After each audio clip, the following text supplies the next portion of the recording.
एक दिन एक भिक्षु एक नगर में लोगों को प्रवचन दे रहे थे। भिक्षु ने कहा, बुद्ध कहते हैं हमारे दुख का कारण है हमारा चीजों से बंध जाना, चीजों को पकड़ लेना। चीजों के प्रति हमारा मोह ही हमारा दुख है, और जब हम चीजों को स्वतंत्र छोड़ देते हैं तो हमारा दुख भी समाप्त हो जाता है। एक व्यक्ति भिक्षु की यह बातें सुन रहा था, लेकिन उसे यह सब बातें समझ नहीं आ रही थी। वह उठा और उसने कहा, अगर हम चीजों को छोड़ देंगे तो हमें सुख कैसे मिलेगा? चीजों से ही तो हमें सुख मिलता है। मैं धन पकड़ता हूँ तो मुझे धन सुख देता है, कोई रिश्ता पकड़ता हूँ तो उससे मुझे सुख मिलता है, और अगर मैं सब छोड़ दूँ तो मुझे सुख कैसे मिल सकता है? मैं तो यहाँ सुख लेने आया था, लेकिन आप तो दुख बांट रहे हैं। मैं कुछ छोड़ना नहीं चाहता और सुख भी चाहता हूँ। क्या कुछ ऐसा हो सकता है? भिक्षु ने कहा, तुम्हें क्या दुख है? व्यक्ति ने कहा, वैसे तो मेरे पास सब कुछ है, लेकिन फिर भी मेरा एक बड़ा दुख है जिसके कारण मुझे नींद नहीं आती। मेरा एक मित्र है, वह मुझसे अच्छा व्यापारी है, उसे मुझसे अधिक लाभ होता है। मैं उससे आगे निकल जाना चाहता हूँ, लेकिन काफी कोशिश करने के बाद भी ऐसा नहीं हो रहा। आप मुझे बताएं, कुछ ऐसा बताएं कि मैं उससे बड़ा व्यापारी बन जाऊं। भिक्षु ने कहा, तुम्हारी दौड़ दुख की ओर ही है। मैं तुम्हें कुछ बता तो सकता हूँ, लेकिन बाद में मुझसे मत कहना कि तुम्हारे दुख क्यों बढ़ते जा रहे हैं। व्यक्ति ने कहा, कोई परवाह नहीं, मुझे बस अपने मित्र से आगे निकलना है, यही मेरा सुख है। आप बताएं मुझे क्या करना चाहिए? भिक्षु ने कहा, अपने मित्र को छोड़ो, सबसे बड़े व्यापारी की प्रतिस्पर्धा करो। जो भी तुम्हारे यहाँ सबसे बड़ा व्यापारी हो उससे आगे निकलने के बारे में सोचो। मित्र को भूल जाओ, इस तरह तुम्हें दुख नहीं होगा। व्यक्ति ने कहा, यह कैसा उपाय है? कोई जादू मंत्र दिया होता तो समझ में आता, भला इससे मेरा दुख कैसे कम होगा? लेकिन आप कहते हैं तो यह भी करके देख लेते हैं। वह व्यक्ति वहां से चला गया और एक हफ्ते बाद वापस आया और भिक्षु के चरणों में गिर गया और कहा, आपकी जय हो, आपके बताए उपाय से मेरा दुख दूर हो गया। अब मैं यहाँ के सबसे बड़े व्यापारी से आगे निकलने की कोशिश करता रहता हूँ, और मैं जानता हूँ मैं उससे आगे नहीं निकल सकता। तो मुझे किसी भी प्रकार का दुख नहीं है, बल्कि मुझे खुशी है कि मैं अब थोड़े और बड़े प्रयास करने लगा हूँ। भिक्षु ने कहा, हम चीजों को जितनी जोर से पकड़ लेते हैं, हमारा दुख भी हमें उतनी ही जोर से पकड़ लेता है। व्यक्ति ने कहा, आपकी यह बातें मुझे समझ नहीं आती। खैर, मैं आपका धन्यवाद करने आया था। यह कहकर वह व्यक्ति वहां से चला गया और 1 वर्ष पश्चात वह व्यक्ति वापस उस भिक्षु के पास आया और कहा, हे महानुभाव, हे ज्ञानी पुरुष, मैं फिर से बड़े दुख में हूँ, कृपया मेरा मार्गदर्शन कीजिए। भिक्षु ने कहा, क्या दुख है तुम्हें?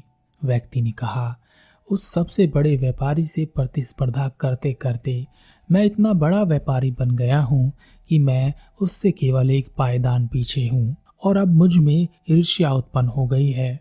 मैं उस व्यापारी से आगे निकल जाना चाहता हूँ। दिन रात मैं यही सोचता रहता हूँ कि अब क्या करूँ, कैसे मैं अपने व्यापार को और अधिक फैलाऊं, या उस व्यापारी के व्यापार को कैसे नुकसान पहुँचाऊं ताकि मैं उससे ऊपर पहुँच सकूं। मैंने काफी प्रयास करके देख लिए, लेकिन कोई फायदा नहीं हो रहा। मुझे रातों को नींद नहीं आती, दिन में भूख नहीं लगती। क्या करूं? कुछ समझ नहीं आ रहा। आप ही कोई उपाय बताएं। भिक्षु ने कहा, संतुष्टि बहुत जरूरी है। जिस क्षण में तुम हो उसी समय संतुष्टि होनी चाहिए। आने वाले समय के लिए प्रयास जारी रहना चाहिए, लेकिन सबसे जरूरी यही क्षण है, यही समय है। इसे खो दिया तो सब कुछ खो दिया। व्यक्ति ने कहा, मुझे कुछ समझ नहीं आ रहा, मुझे तो कोई उपाय बताएं कि मेरा दुख दूर हो सके।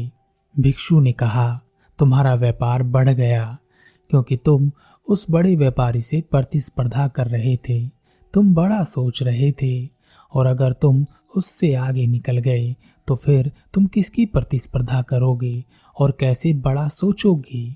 यह तो तुम्हारे लिए ही अच्छा है कि कोई तुम्हारे आगे है और उसके कारण तुम्हें रास्ता मिलता रहेगा। तो यह तो तुम्हारा ही सुख है कि तुम सबके आगे के बिल्कुल पीछे हो। नहीं तो जो दुख वह तुमसे आगे वाला झेल रहा है वही अनदेखे दुख तुम झेलते रहोगे।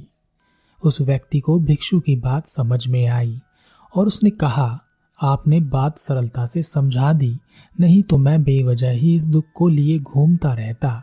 आपका बहुत धन्यवाद। यह कहकर वह व्यक्ति वहां से चला गया और जिस परिस्थिति में उसे पहले दुख का अनुभव हो रहा था अब सुख का अनुभव होने लगा। 1 वर्ष पश्चात फिर से वह व्यक्ति भिक्षु के पास आया और इस बार वह और अधिक दुख में और तनाव में लग रहा था। उसने भिक्षु से कहा, आपका मार्गदर्शन चाहिए। मुझसे मेरा दुख संभल नहीं रहा, क्या करूं, आप ही कुछ बताएं। भिक्षु ने कहा, क्या हुआ, अब क्या दुख है तुम्हें। व्यक्ति ने कहा, मैं अब सबसे बड़ा व्यापारी बन गया हूँ, मुझसे ऊपर कोई नहीं है। सोचा था कि सबसे बड़ा व्यापारी बनने के बाद सुख ही सुख होगा, लेकिन हो तो इसका उल्टा ही रहा है। मुझे तो चारों ओर से दुख ने घेर लिया है। मैं हमेशा तनाव में रहता हूँ, दुखी रहता हूँ, किसी काम में मेरा मन नहीं लग रहा। हमेशा यही सोचता रहता हूँ कि कोई मेरी जगह ना ले ले। मुझसे नीचे कुछ व्यापारी हैं जो बिल्कुल मेरे पीछे हैं, कभी भी वह मेरी जगह ले सकते हैं। मैं कैसे उन्हें पीछे करूं, कैसे मैं अपनी जगह पर बना रहूं। भिक्षु मुस्कुराया और कहा, सच तो यह है, इस दुनिया में हम कुछ भी पकड़ नहीं सकते। चीजें हमारे पास आती हैं और चली जाती हैं। जब हमारे पास होती हैं उस क्षण में हम उसे जी सकते हैं, या उस क्षण में हम इस बात से भयभीत हो सकते हैं कि यह चीज हमसे छिन ना जाए और हम सुख प्राप्त करने की जगह दुख को प्राप्त हो जाते हैं। व्यक्ति ने कहा, मुझे आपकी बातें समझ नहीं आ रही, मुझे क्या करना है यह बताएं, कुछ तो उपाय बताएं। भिक्षु ने कहा, चलो मेरे साथ, तुम्हें कुछ दिखाता हूँ। भिक्षु उस व्यक्ति को एक शमशान घाट पर ले गया। वहां पर 3 चिताएं जल रही थी। भिक्षु ने उस व्यक्ति से कहा, वह पहली चिता देख रहे हो, यह एक पति की चिता है। यह जीवन भर अपनी पत्नी पर शक करता रहा। पत्नी होने के बावजूद भी उसका सुख नहीं पा सका, बल्कि उसके होने से जो सुख इसे मिलता उसके उल्टे उसी को इसने दुख बना लिया। और जब इसकी पत्नी मर गई तब इसे पता चला कि जिस शक में यह जीवन भर घूमता रहा वह झूठा था और अब यह इसी दुख में मर गया। वह दूसरी चिता देख रहे हो, यह एक व्यापारी की चिता है। यह व्यापारी तुम्हारा मित्र ही है और यह वही मित्र है जिससे कभी तुम आगे निकलना चाहते थे, और जब एक बार तुम इससे आगे निकल गए तो तुमने पीछे मुड़कर उसे देखा ही नहीं और वह हमेशा तुम्हें ही देखता रहा, जलता रहा, ईर्ष्या करता रहा। तुमसे कैसे आगे निकल जाए या तुम्हें कैसे नुकसान पहुंचाए, इसी उधेड़बुन में लगा रहा। और इसका दुख तुम्हारे दुख से बहुत बड़ा था।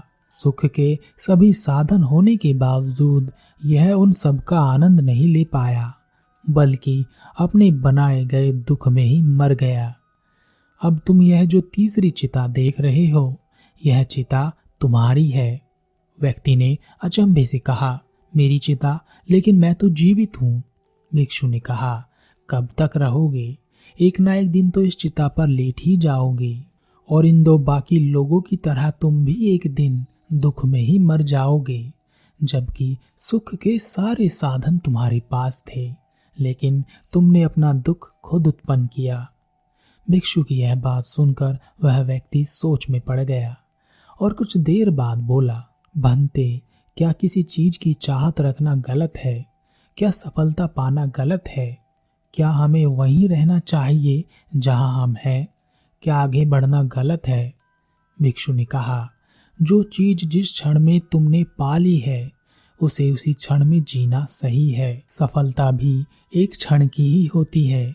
जिस क्षण आती है उसी क्षण में जी लेना चाहिए। लेकिन हम सफलता को जीते नहीं हैं, बल्कि इस सफलता को हम कैसे रोके रखें इस डर में डूब जाते हैं। किसी चीज की चाहत रखना गलत नहीं है, मगर जो अभी है, इसी समय है, उसकी कद्र करना, उसमें सुखी रहना जरूरी है। और जब चाहत की चीज मिल जाए तब उस चाहत से चिपक जाना गलत है, क्योंकि हम हमेशा एक ही स्थिति में नहीं रह सकते।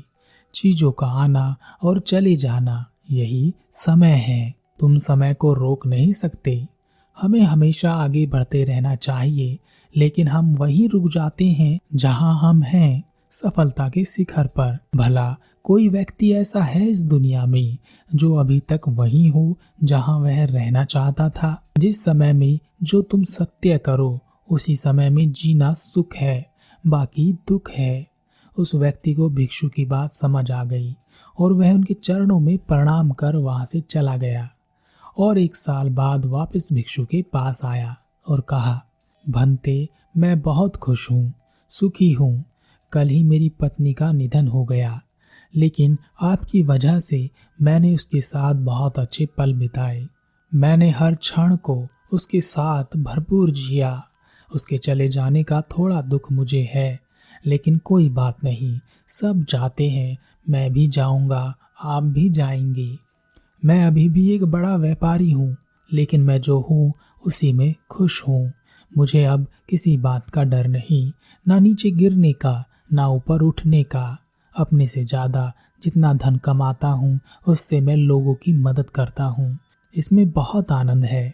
लगता है चिता पर लेटते समय मैं सुखी मरूंगा। यह कहकर वह अपनी आंखों में आंसू लिए वहां से चला गया।